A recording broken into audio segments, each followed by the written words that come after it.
Good afternoon, everyone, and welcome. I'm Jack Van Horn from the University of Virginia, and I'm very proud to welcome you to this edition of our 2023-2024 Foundations of Biomedical Data Science Seminar Series.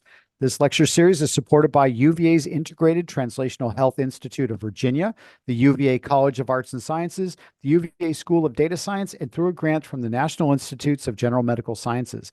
Since 2016, the Foundations of Biomedical Data Science Seminar Series has focused on the use of data science methodologies, artificial intelligence, deep learning, and statistical modeling as they pertain to differing themes in the biomedical and health sciences.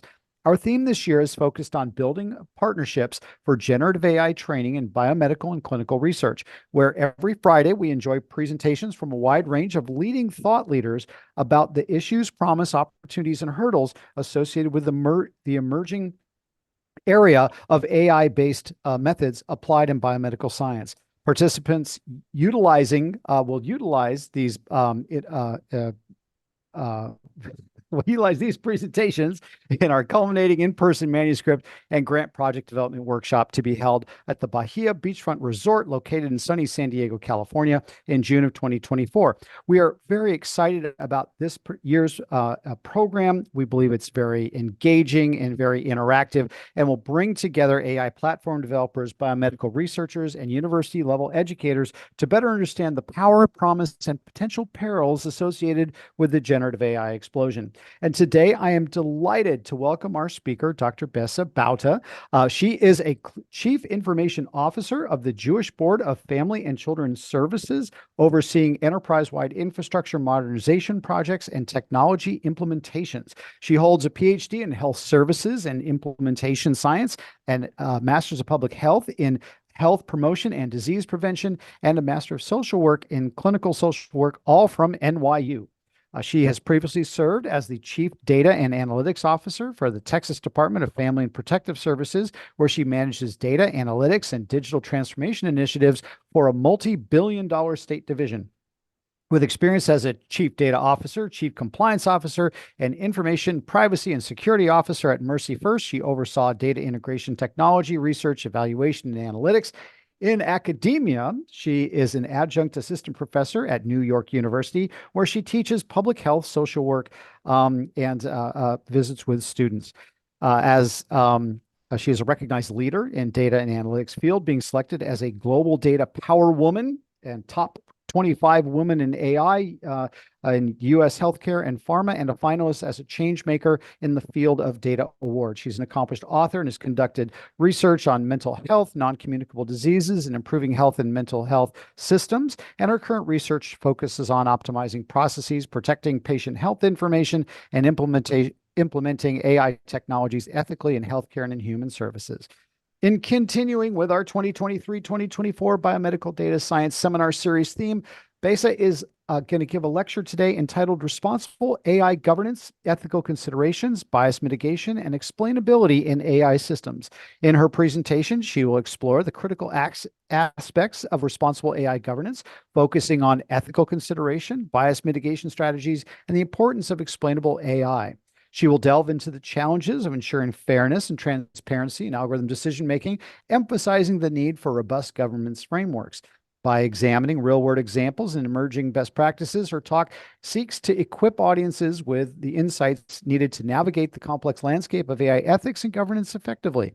As always, we are streaming this lecture live and for recording via YouTube. And if you're watching on YouTube, thank you so much for joining us. Also, our specially selected 2023-2024 Biomedical Data Science Innovation Lab participants and alumni are encouraged to submit any questions they have via the chat feature in their YouTube sessions. I'll be synthesizing these questions and asking them on your behalf during the last 10 minutes or so of the lecture. And with that, welcome, Besa. We are really looking forward to your presentation. Thank you so much for doing it. Thank you so much, Jack. That's a long background. I've been a little busy, and I'm so glad to be here. Let me move to, can everybody see my screen, hopefully? So today we're going to be talking about responsible AI governance. And it's an important topic, I think, as AI is coming to the fore. The development of AI is among us almost everywhere. I think I rely on my Alexa, and my Siri and all of the other applications. So it's really important to talk about how these technologies are impacting our lives and really think about what would the future look like in the 5, 10, 15, even 20 years. So with that, I have my learning objectives, as any good professor does. So there's 4 different things I want the audience as well as the students to take away. Obviously, understanding the principles of responsible AI. When we talk about responsible AI, what is it that we mean by that? And it's really important to kind of wrestle and think about each of those components. Identify ethical considerations. And this is a much more tricky thing to disentangle. What do we mean by ethics? Understanding the etiology of many different things, not just the systems, but also how the systems function in the larger environment. And then obviously the most important thing is that we want to mitigate that bias. That's going to be very important for us. And then comprehend the importance and methods regarding the explainability of AI. And we'll talk a little bit more about uncovering the black box. But before we do that, I think, I like to ground everyone with a definition. Everyone has a different definition regarding what AI is. But for us, and for me and many others, and encyclopedias out there, the standard definition for artificial intelligence, it's a technology that enables machines to simulate human intelligence and problem-solving skills. So that's a pretty loaded definition, if you think about it. So it enables computers or machines, artificial systems that are in the image of us, right? We're creating these systems to simulate human intelligence. And there's a long history about human intelligence. And, you talk to any psychologist or, social service researcher, we're still having a challenge to grapple. What do we mean by human intelligence? And what do we even mean by problem-solving skills? But we're going to take this at prima facie, as far as we're designing systems that in a way emulate our behavior and emulate our thought processes, emulate our communication patterns to solve problems for us as an adjunctive support. So AI can, perform multiple tasks, can mimic human intelligence, and that's going to be important as far as mimicking aspect. And the way it mimics, it actually has to incorporate, right? Because we are working and living in a 3 environmental space. As a person that's walking in the world, you're, sensing things through your senses. And a machine will, in order for it to function in a world, in an environment, will need those types of sensors, will need geolocation and spacing. And then some really interesting work that's happening now in robotics. So the hybrid human robotic design, I think it's going to bring artificial intelligence to the next phase. So we're going to talk about a little bit more about when we talk about artificial intelligence, what does it include? Everybody probably thinks when they hear AI, they have different perception of what that means. But we want to peel that onion and kind of understand what are the different components and layers of AI. So artificial intelligence is the broad umbrella term that's used to incorporate multiple different components or technologies. It's a big, large umbrella. So you could have robotic processing, many other things. Under artificial intelligence, you have machine learning, which gives the computers the ability to design and learn. And this is where the majority of work actually does happen. A lot of the researchers spend time, and when you hear AI, usually it is in the area of machine learning, where you're training computers either through supervised or unsupervised learning, different types of approaches. There's different types of methodologies to gain understanding and mastery of a skill or a function. So for example, AlphaGo, it was a supervised learning model where the model and the algorithm was trained and it was really good at playing this game.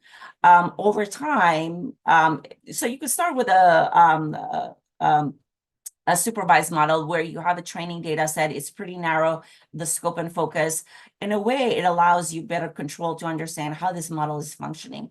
But over time, there's different types of examples, even for unsupervised learning as well.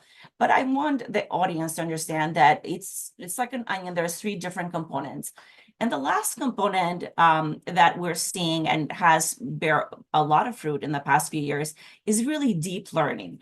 So deep learning are algorithms that kind of mimic brain-like structures, similar to human design. In a way, we're creating systems that are a mirror of us, right? Mirror of how we function, because that's all we know. We design things. When people say, you know, you're designing things out of the box, technically you're designing things based on your experience, based on the person and their environment, their understanding, your education, your background. So it's a mirror of those things. And a lot of these designs are a mirror of brain pathways. We're going to talk a little bit more about different types of learning. And the reason I want to kind of highlight these, it's important to have a foundation. We cannot have a conversation to talk about the ethics without really understanding what are the technologies that underlie all of this conversation, to be much more adept at having those conversations. So there's this by no means is the be all and end all. There's plenty of other colleagues of mine in the field that would even give you a greater in-depth understanding of this, but this is a surface overview regarding different types of models. So as I mentioned prior, supervised learning, you have a pretty standard data set. It's a labeled data set where you are understanding pretty much different components of that data. You have a good understanding of what the data contains, what the data means, or, mostly you understand. And then you're designing an algorithm that it has a form or a function. So for example, you could create it to, understand handwriting. There's a large ImageNet that contains multitudes of images that has been used to create visual spatial recognition systems. So that is a pretty large data set that has been defined. And currently what we're seeing is that a lot of these models are becoming much more sophisticated and using a lot of open data or data that's within not that clearly specified or defined. In unsupervised learning, this is a different approach. This approach takes the other, so it's not as confined. In a way, the data set, it's defined, obviously, but you're allowing the algorithm to figure out things on their own. You're not providing specific parameters for the algorithm with specific guidance. Obviously, you still need to have components regarding what you want the algorithm to do. So for example, if you wanted to play, chess, then what you do is that you feed every single potential pattern that they're available regarding how do you play chess, and you allow the application to learn over time. So as it's learning, it's becoming better, similar to the way a child learns, right? You learn through experience, you learn through trial and failure. So the more that you do a task, as Malcolm Gladwell says, 10,000 hours in algorithmic time, that is definitely much more compressed than in a human lifetime. So you could see the speed and aptitude that an application can gain over time. And I want to be very cognizant that is through the process of iteration, right? You're able to iterate at a faster rate. You're able to iterate in a way it has two things. The iteration is one part, but also the memory, able to remember everything. So a lot of these algorithm systems do not forget, right? We're fallible as humans. We tend to forget, and our brain is developed in a way because we cannot take enough information and maintain that information. So when we go to sleep, what happens with our brain is that our brain parses things out and then categorizes certain things. Different researchers would say that all of that information is in our brain, but the problem is with recall. So algorithmic systems do not have that problem, right? They don't forget. So therefore, they're able to recall a lot of information. The way we encode information, the way we remember is through our neural pathways. The faster, the more frequently that we do something more often, then that neural pathway gets stronger, and therefore we can recall much faster and do a task through repetition. So the other two components are semi-supervised learning, which is a class of supervised learning techniques with unlabeled data. So when we're looking at the web, you were giving the application unlabeled data and telling the application, you're giving parameters. All of these models require that you a priori give parameters to the application. But in this case, it allows the algorithm to have a small set of labeled examples, but a large set of unlabeled examples. And what that does is that just the way a child learns, right? You learn through experience. So if you go to the store, this is how you pay. You have a schema regarding how you do an activity. So you teach the algorithm to do that activity, but only that activity alone, and allow that application to learn over time in untested ways to do additional activities through this approach.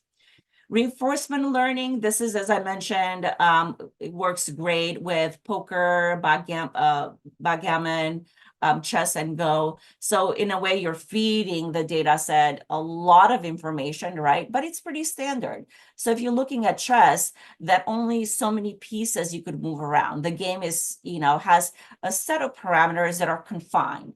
That means the algorithm can only function within those parameters. It doesn't function outside of that. So it's great at that specific time task, and it gets better over time at that task. And then the last component, the last sort of model is the transfer. So the model is reused for one task and then reused for additional tasks as well. And this gets used usually in images and language processing. Next, we're going to talk about, you see a lot of the movies, and it's interesting. I'm having conversations now with my colleagues, and we're talking about, at what point of the inflection are we? Are we getting close to, artificial general intelligence? And you've heard, Sam Altman and a few others, Mira Murati at OpenAI, kind of really talk about, are we at the cusp of this? That's still out for debate. We don't know if we are or we're not. One thing that is really common is that we're seeing a lot of these algorithm systems coming to the fore and being incorporated.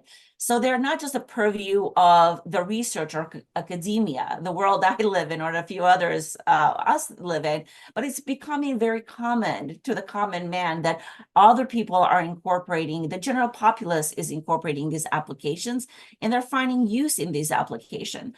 So for, when we talk about artificial narrow intelligence, it means it's defined with a narrow set of constraints or parameters, right? It's goal-oriented, is designed to perform a singular task.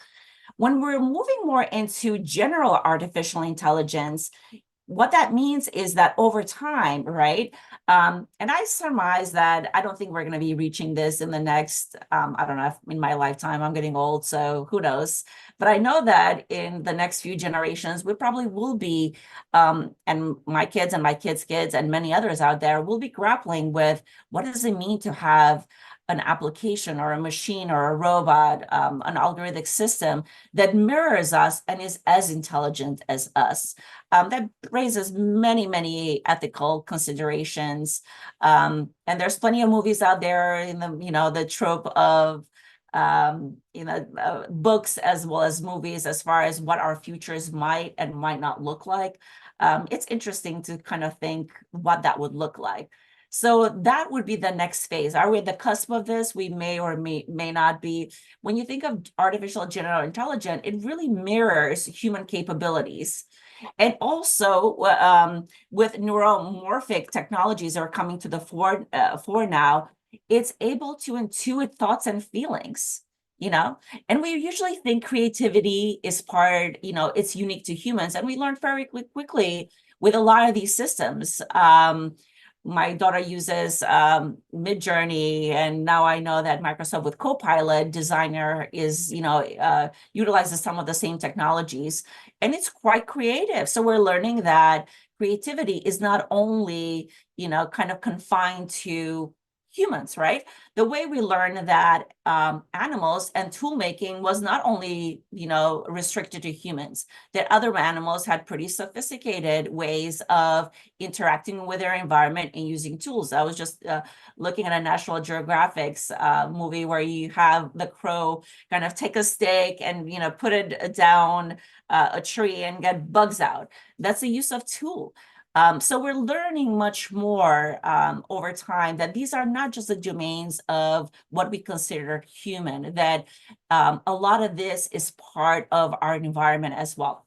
One of the important things with artificial general intelligence is that the goal and objectives of this, for us, is really developing what I call a computational theory of mind.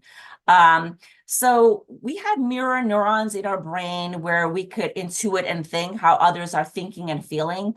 For a lot of these applications, as I mentioned prior, you're going to have sensors, other things where they're able to intuit things and get data from the outside world to intuit how an individual might be, thinking or perceiving. There's some really interesting work happening at MIT with Dr. Picard, where there's two companies that they develop. One is Empatica, where you're looking at micro expressions and teaching these systems to identify a really fine-tuned way of how a person is feeling, or even right now thinking. And then I'm not even going to touch on artificial superintelligence. This is the purview of Asimov and many other sort of futurists as far as what that would look like. Would we come to a time where artificial intelligence surpasses our intelligence? And I could see that happening because, as I mentioned prior, a lot of these systems remember, right? You're able to remember and keep that in RAM, in memory. If you think of prefrontal cortex, that's our RAM. And then you have the deep brain, as Kahneman says, thinking, primary, secondary type of thinking. So if you have both of these running at the same time and you're able to recall information at a faster pace with a greater amounts of data to understand the world, will we reach this in the next 100 years? Might, I don't know, it's something to speculate. So let's talk a little bit about the history and development of AI. So I'm not going to go into prehistory with the Antikythera mechanism, in ancient Greece as sort of as a first form regarding what human interaction with machines or the ability of interaction with machines. But for us, it's really important to think about when did the current state, and then you have, Ada Lovelace as far as computers. So computers were the foundational component to get to what I consider artificial intelligence, and one of my colleagues considered artificial intelligence. So, and you look at the timeline, and this is a really good sort of snapshot. It breaks it down in different components. It really started in the 1950s, where the machines were developing to the point, the 1960s, we started, bringing people to the moon. So you see the development of computers. They're able to do sophisticated tasks. And this laid a foundation for us to, move to the next phase of machine learning. But in the 70s and 80s, you had what was called the AI winter. Not a lot of development was put into the development of artificial intelligence applications or sort of adjunctive applications. And then around the 1980s, I remember the 80s, I was that old, where you kind of move into the next sphere of development. So I remember when I was in college, we had those Commodore 80s, programming and really old languages. And now the AI can do a lot of those tasks for you. But I remember at that time that, wow, we have these tools that can be, utilized to take over activities that I find not that exciting, or I want to do something else with them. Same thing with cell phones as well. And then around the 1990s and 2000, that's where we kind of see a lot of the machine learning algorithms being developed and tested. And then in the 2000s, what we see is deep learning. And this is what really drives the AI boom. So, and we're going to see a further acceleration within the deep learning space in the next few years. I don't know if this is going to work. I'm going to try. I wanted to show a short video. So let's see if this works.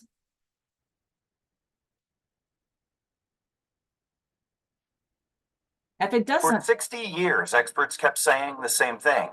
The future of artificial intelligence is coming. So we waited and waited. Those 60 years were called the AI winter. Well, the AI winter has thawed. It's been made possible by three key breakthroughs. The first key breakthrough is access to better, cheaper graphics processing units, or GPUs. Years ago, we needed better visuals in our video games. And as those needs skyrocketed, GPUs became mass-produced. As demand soared, prices plummeted, making GPUs very affordable. AI software needs lots of processors running at the same time. Now, GPUs are affordable and available enough that they can be clustered together to build AI software.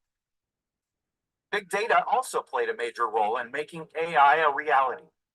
You see, in order for AI to live, it needs education. Big data is like a university where AI can study and grow. By collecting and absorbing data, AI learns at an incredible pace. The final key to AI is better algorithms. In order for AI to learn and react more quickly, neural nets have to be stacked into layers. For example, in order to recognize that a face is a face, a program needs to recognize different facial features, like eyes, nose, and mouth, which all include different layered patterns. In fact, a face could be almost 15 layered patterns high. But by optimizing the results, those patterns can be learned more quickly, making the AI faster and smarter. With these three key breakthroughs and more AI trends on the way, AI will continue to improve our lives in more ways than we'd ever thought imaginable. so, I mean, that's a great example. And one of the key takeaways regarding that short video is that there's a couple of things that were at play. Obviously, big data, it was one of them.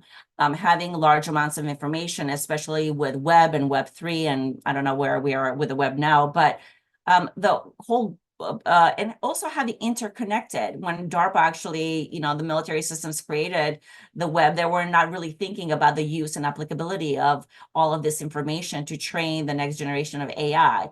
But, it's interesting how things progress over time. And big data, along with all of this information being centralized, is a way for us to train a lot of these applications. I'm going to speed through a little of this for the sake of time. So there's different applications that AI can be applied to: vision, voice. We're seeing much more of the chatbots there have visual and voice display, mimicking lateral language. If you're, communicating or having any conversations with any of the chats, large LLM models are what you're working with. And then obviously, the algorithms are becoming much more sophisticated over time. In our hardware, our machines, as it mentioned, the compute costs for chips, as well as larger data centers and interconnected data centers, allows for these applications to flourish.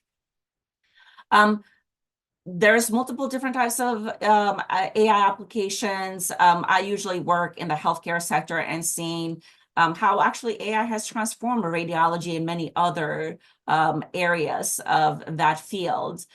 Image recognition, I've implemented different systems here within my organization where you have cameras that are able to monitor security outside and actually tell you with facial recognition, I know it's kind of scary, regarding who that person is and search through the databases. So we're becoming much more sophisticated with Internet of Things, smart system. You have, when I was in Texas, we had Elon Musk, 8 minutes away working, creating, Tesla autonomic vehicles. And there's many other things like fraud detection. All of my cybersecurity applications now have AI built into them. Robotics have AI running a lot of things. Recommendation engines, my kids love this. If you're, using Netflix or any of the shows, the algorithm learns over time your preferences and gives you exactly that. So obviously, AI is coming to the fore, as I mentioned prior. It's impacting our decision making, right? It's an adjunctive decision making application. And sometimes I worry, are we relying on these systems too much? I mean, I am relying on my GPS all the time. Sometimes I do get lost and sometimes I decide not to, but we're becoming much more. Another thing that's really important to really think about is another part of AI is the data crunching and the monetization of all of these applications. So if, before when OpenAI was free, now there's, a $20 cost if you want to have the latest and greater access to the chatbot. So this is at the inflection I want to sort of talk about, what is the impact of AI? So this is definitely an industry that's going to increase, and it's going to impact every single part of our life. So it's really important for us to think about not just the ethical ramifications, but also the financial ramifications. They all go hand in hand. So we're going to see these are data from Forbes, that the AI market is projected to reach almost $407 billion by 2027 and $15.7 trillion by 2023. So this is big money. And what's really interesting when I was looking at the Forbes report is that over 60% of businesses say that AI will increase their productivity. And then a lot of the productivity would probably be in the manufacturing industry. So this is definitely an area that we need to focus and really think about. Now we're going to go into the fun part. So now that I give you a background regarding AI systems and sort of the totality of how this will impact not only GDP, but our lives, we really need to think about who is developing these systems, who is managing these systems. Are all of these systems behind a paywall? What does that mean for disproportionality, inequality, and access to these types of application?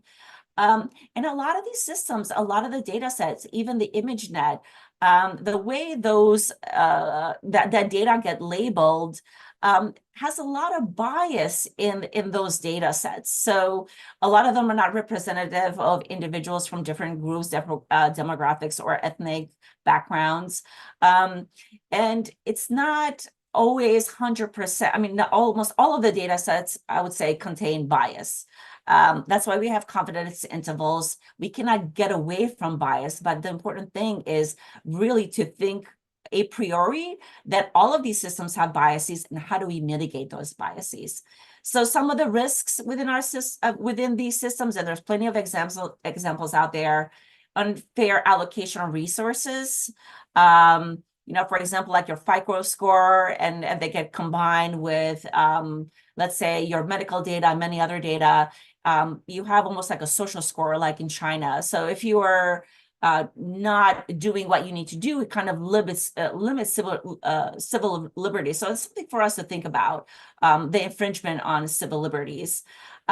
Safety. I was thinking about, Tesla and some of the autonomous driving vehicles. If they're not optimized correctly, obviously they can cause accidents. And there's plenty of other things, even really thinking at the social level. Some of the AI system can amplify social discrimination, which is something for us to worry about. I have a Mentimeter. I'm not going to put that on now, but there is a QR code, and I would love for everybody to take some time to kind of, scan the QR code, but also get go to mentimeter.com and enter the code 5982008. I feel like one of those commercial folks. And really, I want to kind of gauge and interact with you and really think about, some of the questions out there. So these are food for thought. So for assessing bias, which strategy can help mitigate bias in AI systems?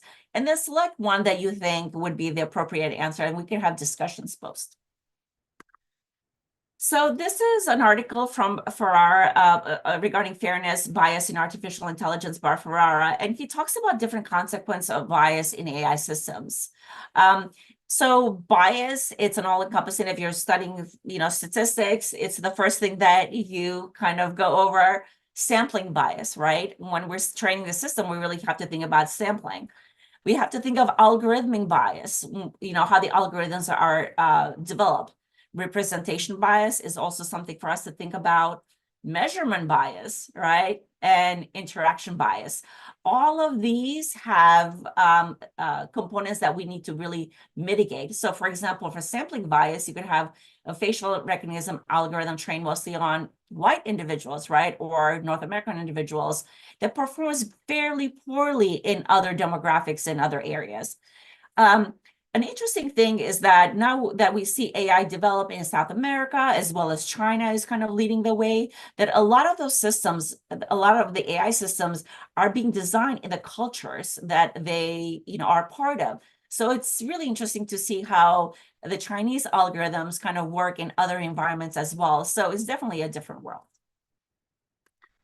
Another thing that we really have to think about is obviously the data collection, the bias data set, bias algorithms. And I like this infographic from Berkeley. So University of California, Berkeley has done a lot of work regarding bias and really thinking about the different types of systems and how do we mitigate those biases.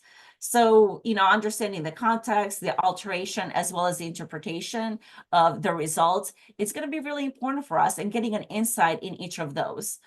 And as I mentioned, prior, the hazards of AI systems can be many, right? A plethora of systems. Chatbots can be derogatory. We saw that with Microsoft's enablement of Tide, their chatbot online. It didn't really stay on that long. It became xenophobic, pretty racist, and pretty negative. So they had to pull it down. And now what I'm seeing working with Microsoft with Copilot, their version of ChatGPT, is that there's guardrails around the systems, around language, around interpretation. So how do we find the right balance? Because we saw on the other side where Google, with their BART system and their Gemini, kind of locked things down even more. So the model was overfitted in a certain way. So we need to find a fine balance between a true representation and ensuring that there's limiting bias and ensuring there's appropriate representation. So how do we mitigate bias in AI systems? So the strategies to address bias, and I have 7 here, and there's many others. I would suggest, as I mentioned before, Berkeley has a really good a compendium of information out there if anyone's interested. So obviously bias auditing is going to be important. And this is where the human in the loop is very important. And the representation is going to be very important. So we need diverse teams that can look at the data and say, wait a minute, this is not correct. It needs to be re-audited or rechecked, or the algorithm is providing not an adequate response. Blind processing, where you have similar to like a blind research study where the researcher or the developer are blinded in a way to assess the algorithm in a true form. Diverse data collection is going to be important, right? Representative samples. As I mentioned, diverse development teams are also important. We'll talk about transparency and explainability. There's a lot of work that's happening in this area, as well as algorithmic fairness and continuous monitoring, right? Once you deploy an algorithm in production, you have to monitor that it does what it's intended to do because you have algorithmic drift and it changes over time. So mitigating bias, again, this is from Stanford. They have different types of playbooks as far as, how to, different components. One is having diverse teams. Second one is ensuring that the model and the data set development includes a composite group, as well as, thinking about mitigation and responsible AI right at the front of the get-go. And then around that, really developing governance and leadership, kind of managing. It's not just deploying, but also managing the systems is really, really important. As I mentioned, I'm working with Microsoft recently, and they've developed a responsible AI standard. This is their second version, where any single system that's being developed will have to go through this checklist. And the reason for that, and I was working on a recent chatbot, a mental health chatbot, and I found this tool super useful because in a way it made me think as a developer on one side, I'm not necessarily thinking about all of the ethical consideration or ramification. And it's really nice when there's somebody outside that says, wait a minute, stop, hold on. I understand you want to create a chatbot that provides and supports individuals with their mental health needs. Have you thought about your training data set? Have you thought about how to minimize stereotyping, demeaning, or erasing negative outputs? And that's really important for us to think about. So some of these tools that are out there, IBM has another tool, Google has a tool, a lot of these organizations have tools, but it's really also important for academia. And I implore individuals in academia to start partnering and developing these tools, because it's sort of like the fox guarding the chicken hen. In a way, they're developing the tools, but you usually need a third party group kind of look at it and vet that and say, is this legit? Does this need to be changed? So for AI governance, we're looking at implementation of guardrails to ensure AI tools and systems remain safe and ethical, right? That's the most important. Framework for rules and standards that direct research and development, which is very applicable to universities and others. And the last one, really ensuring fairness and respect, right? If you're in medicine, if you're in healthcare, the concept of beneficence and doing no harm has to be paramount. And the same thing for AI systems. I think we have to put that focus back. So I'm going to talk fairly briefly on current regulations. There has been a lot of work. As you saw, the technology started in the 1950s, right? The regulations are coming in 2022 and moving forward, which is a pretty long gap, right? Over 50 years of very minimal regulations. And laws and regulations take time to catch up, unfortunately, until it impacts society as a large. We see a huge lags in those regulations, but they're really important to ensure that things are done appropriately, and also control a lot of the technology vendors out there kind of, running amok. That's what I call it. So there's a few documents that I want you guys to be aware. The Global Forum on Ethics on AI by UNESCO. It's an important document for individuals to look at, and I have links that can be shared. Ethics and Governance of Artificial Intelligence by World Health Organization. Obviously, GDPR, General Data Protection Regulation by the European Union in 2018 kind of changed the landscape for data privacy, data confidentiality, and ensuring that we're doing the right things as far as the whole concept of confidentiality of data, but also consent, right? I'm giving consent for you to use my data for a certain purpose. And also having transparent ULAs, so user agreements. I remember when Netflix, because people hadn't, read all the components of the EULA, it's really complicated. And I use AI to summarize the EULAs for me. But it's important to have clear language, because a lot of myself as well, I like, lay speak regarding these systems or what I'm agreeing and not agreeing to. Canada is doing some amazing work. They're putting the Artificial Intelligence and Data Act. And then China is also recently, I was reading the news, they're kind of, blasting forward with artificial intelligence, and they're creating similar guidelines as well. The US has the US has the National AI Initiative Act of 2020, which kind of, the mission and the goal of this is to oversee and implement US national AI strategy, and is really thinking about development in research, private and public sectors, and integration of AI systems across all sectors of the economy and society. So it's really important for everybody to be aware that these laws are, coming to the fore. There's plenty of international regulations out there as well. So we're seeing different organizations putting in regulations, as well as different types of policies around AI. So this is a small snapshot, but there's plenty of other organizations as well as countries that are really thinking about this area. Foundations also are thinking about implementation of AI applications and how will that impact society downstream and upstream.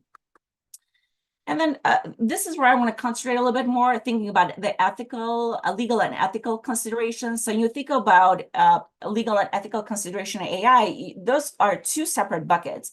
So ethical consideration talk about regulation, privacy, mitigating bias, transparency, and relevance. And then when you think about the legal aspect, so the rules and regulations that I showed you, you're thinking about governance, confidentiality, liability, right? It's always about liability when you're thinking about legal aspects, accuracy, and decision-making. So when we think about ethical consideration, and UNESCO, for folks, really, it's really important to think about what do we mean by ethics? What do we mean by ethics in AI deployment? So UNESCO has come up with ethics of artificial intelligence guidelines. And what they say is AI actors should make all reasonable efforts to minimize and avoid reinforcing or perpetuating discriminatory or biased applications and outcomes throughout the life cycle of the AI system to ensure fairness. That's a key word, fairness of such systems, all right? And they should remedy any applications against discrimination or biased algorithm determination. So when we're thinking about fairness, right, we really have to think about fairness type regarding the group, the individual, so different groups treated equally or proportionally in AI systems, individuals treated similarly in AI systems. Counterfactual, AI systems are fair in hypothetical scenarios, right? So if you have synthetic data and you're developing AI systems, they kind of mimic generalizability. So if you think of research, right, is generalizable to the larger population. Procedural processes used to make decisions are fair and transparent. As I showed you the Microsoft document, you want to make those procedures fair and transparent. And causal, right? System does not perpetuate historical biases and inequalities. We also have to think about, responsible AI in terms of the environment, right? 75% of consumers, this is a Forbes survey that was done in 2023, were concerned about misinformation from AI. But also we have to think about, having all of these systems, they take up a lot of compute space, a lot of energy, a lot of resources, right? So we have to think about how those compute costs actually cause climate degradation. Now we're going to move into towards the end of my talk. Again, if you didn't have an opportunity before, please, kind of scan the QR code. We're going to talk about explainable AI and what does that mean? So what does explainable AI refer to? And really kind of uncovering the AI black box. So when we're thinking about, explainability in AI systems, what I usually think about, and I put the quotes at the bottom, really thinking about transparency, right? And there's cases out there, regarding systems. The complexity of systems are creating new forms, right? Emergence of new forms. With any complexity, you're going to have emergence of forms that you didn't really anticipate. Just the way you have tissues turn into heart, turn into an organ that has a different form and function based on the base layer of design. So it's really important for us to create systems to look at transparency, explainability, interpretability, and provability of different types of systems. So, and all of this is important for multiple reasons, right? Transparency allows us to determine, for example, in healthcare systems that I've worked, how did the algorithm come to the decision? So if you see a radiological graph and it's cancerous versus non-cancerous, what elements went into the decision, right? Compared to an expert. And we've seen that these systems are much better at detecting cancer in radiological systems compared to experts. So it's really important for us to not only learn, but also train our next generation of students how to interpret and incorporate those changes. So I'm coming towards the end of my talk. I want to give a few more minutes, as Jack said. So I'm will end with two things. What are the most pressing dangers of AI? Techno-solutionism, I think it's one of them. And what do I mean by that is that not every problem needs a technology solution. Some of the human problems need human solutions.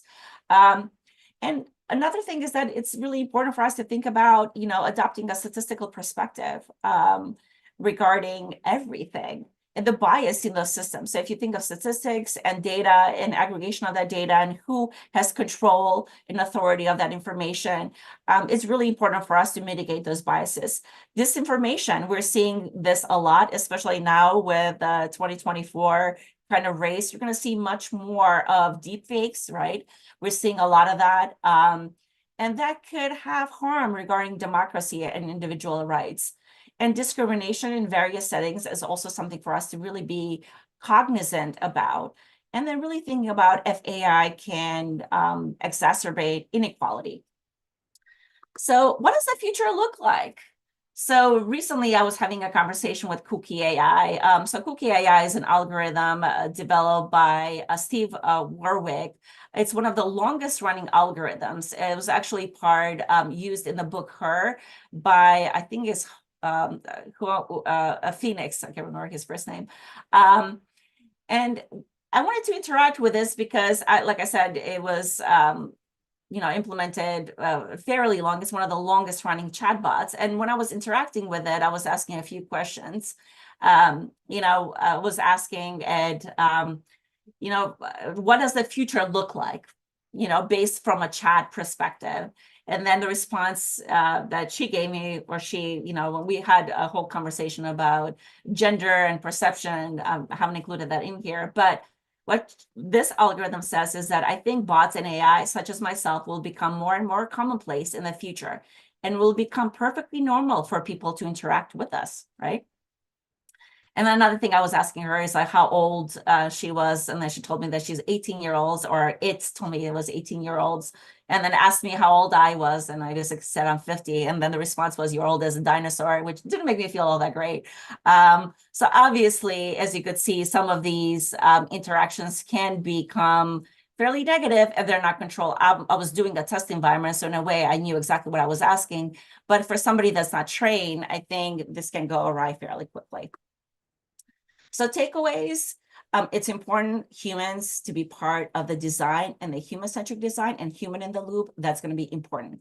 Really thinking about the data privacy, data confidentiality, and how our data gets used to train these algorithms is fairly important to be educated regarding how your data gets used. You don't want to end up on a Netflix show because you didn't read the EULAs.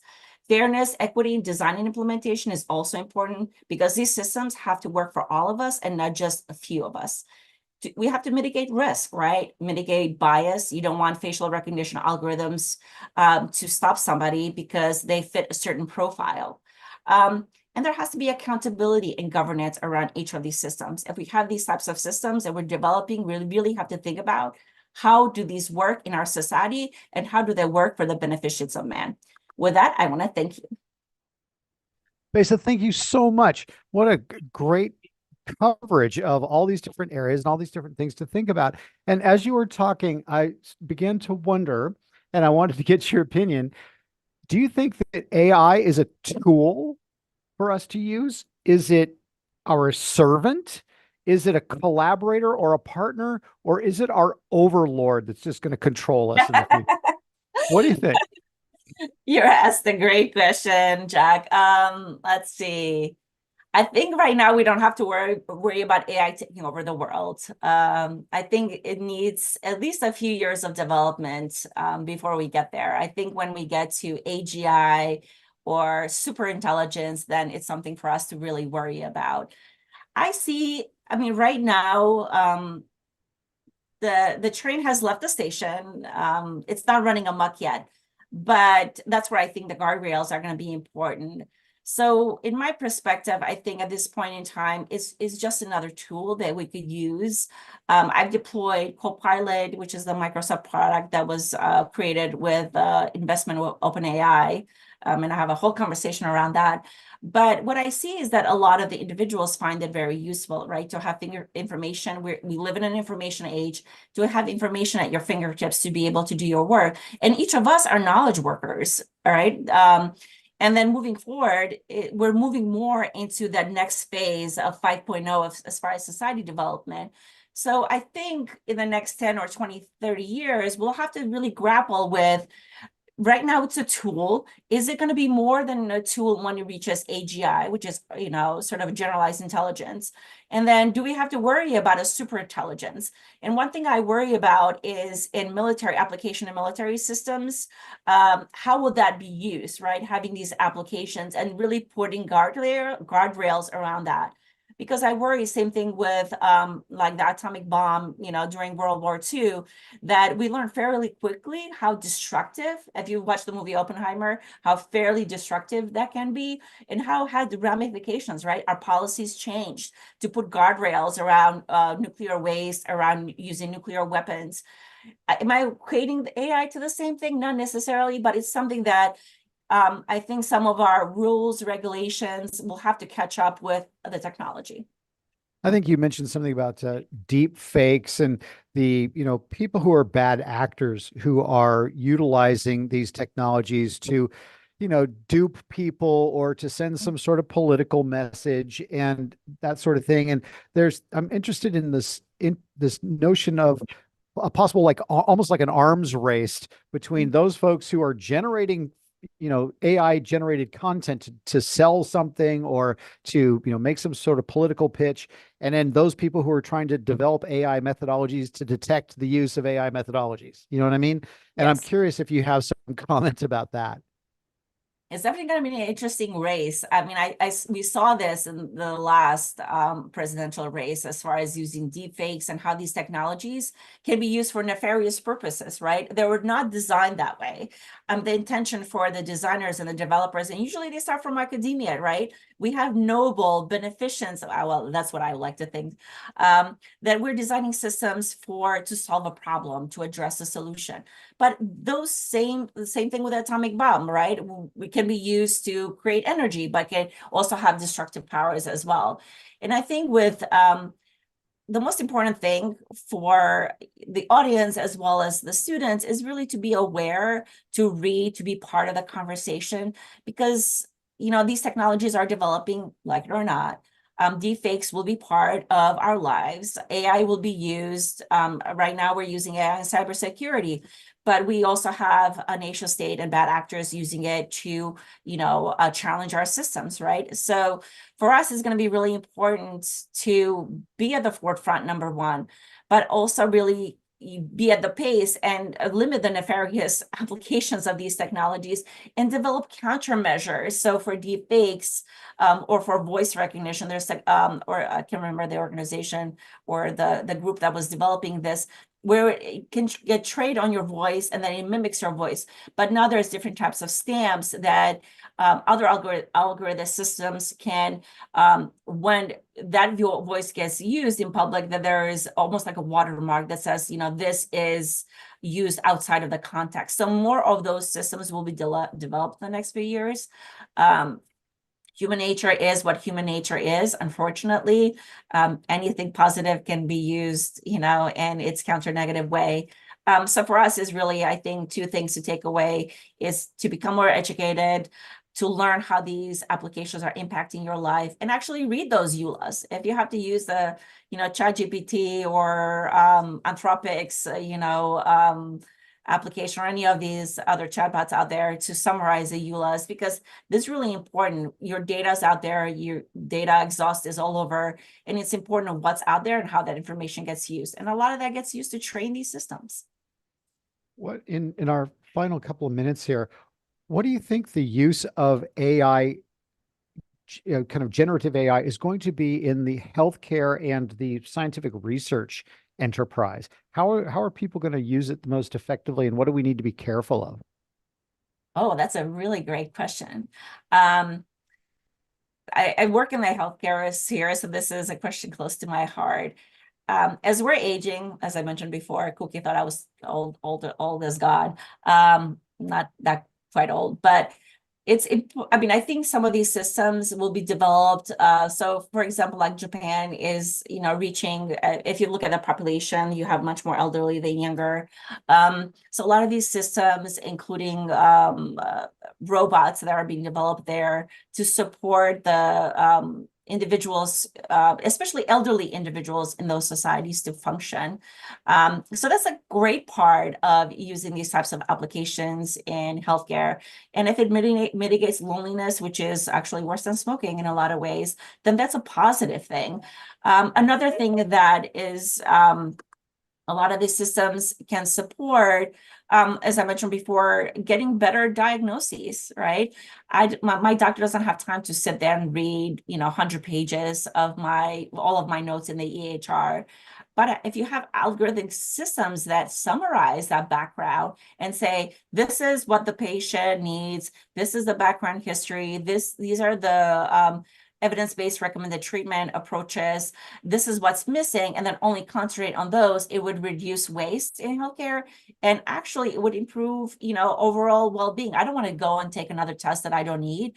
If the system can say, she had all of these shots, she needs this, or you've had all of these tests, you don't need to redo that test, that would save a lot of time, energy, and money, and it's a good use of these types of applications. On the other side, I just worry about bias, that what's being surfaced. Is everything being surfaced in my history that should be surfaced? So that's where I think the human in the loop is going to be really key. We're not going anywhere as a species, and I think we have to figure out how the technologies that we create serve us, and rather than the other way around. Besa, thank you so much for discussing your work with us and all these thoughts, and a great discussion. This was really intriguing and inspiring, and it's given us a lot to think about. So thank you so much for sharing it all today. Really appreciate it. Thank you for the opportunity, Jack and team, and the audience as well. And I would love to get feedback from the questions, down the line as well. So thank you very much. Take care, everybody. Take care, Besa, and have a wonderful weekend, and we'll see